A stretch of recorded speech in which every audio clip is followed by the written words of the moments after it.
Thank you, Mr. Chairman and Ranking Member Lofgren, for holding this hearing today. Dr. Murdoch, as you highlighted in your written testimony, AI is just not a field to be left to PhDs and engineers. We need many types of workers across the AI supply chain, from PhD, computer scientists, to semiconductor engineers, to lab technicians. Can you describe the workforce requirements needed to support the entire AI ecosystem, and what role will individuals with technical expertise play?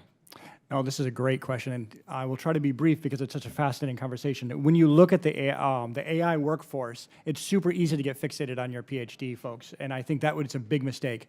One of the first applications that I started seeing discussed was a landscaping business using, the proprietor had trouble writing, and they started using large language models to help communicate with customers to give them proposals when they couldn't do it before. That proliferation, now I don't mean that in a proliferation way, sorry, that expansion of capabilities into users that are much wider than your standard users is really the space we are living today. So in the deployment of any AI capability, you have your core tech team, you have your team that surrounds them or implements software engineers and other things like that. You have your product managers. When I worked in Silicon Valley, the product managers were my favorite human beings because they could take a technical concept and connect it to reality in a way that a lot of people couldn't. And then you have your commercial and marketing people. You have a variety of different technologies showing up at the intersection of energy, manufacturing. And so I think this AI literacy is actually relevant because I think all of us are going to be part of this economy in some way or another. So the size of this community is growing, and I think we just need to make sure that they're trained well and they have that expertise to be able to implement implementations that are respectful of the values that we've been discussing. Yeah. Thank you for that answer. I'm a big believer that technical education and CTE should be taught at a K through 12 level for every American to go ahead for an alternative career pathway. And I believe that the American dream has been distorted within this reality for younger generations of what they think that is. It used to be, a nice house, a white picket fence, and to provide for your family and a future generation. Now it's a little bit different and distorted in my view. So thank you very much for that answer. Another question, what role will community and technical colleges play in AI workforce development in the short term, more recently than we think down the road? What about your recommended 2-year programs are well suited to recruit and train students in AI-related fields?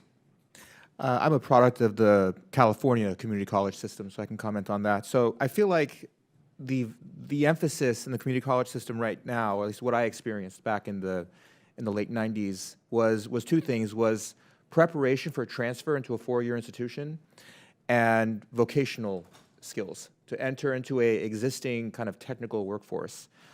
And I feel like there's an opportunity in the community college system, which is excellent, by the way, which is the reason why I'm sitting here today, to also focus on preparing an existing workforce instead of just being vocational into existing jobs, into jobs that are right over the horizon.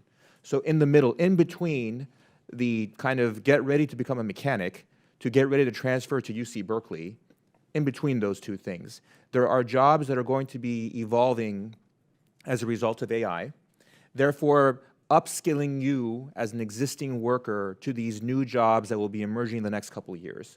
So I think that in between kind of service to the community through the community college system, I think would be extremely valuable to the community. Just to add to that, I think that I spent, after high school, 12 years in school. That's a lot of time to grind away at a particular technology and a concept. As the world accelerates, I don't think that kind of investment is for everyone, and it never really was for everyone, but I think it needs to be more and more focused, and I think community colleges provide that opportunity to pick up skills.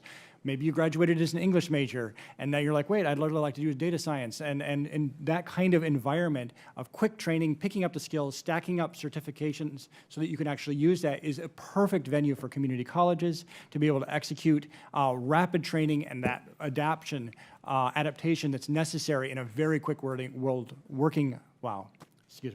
a rapidly moving economy.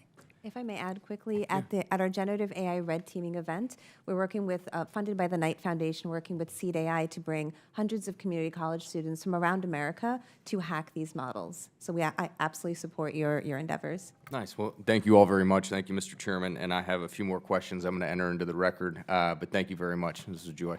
I yield back.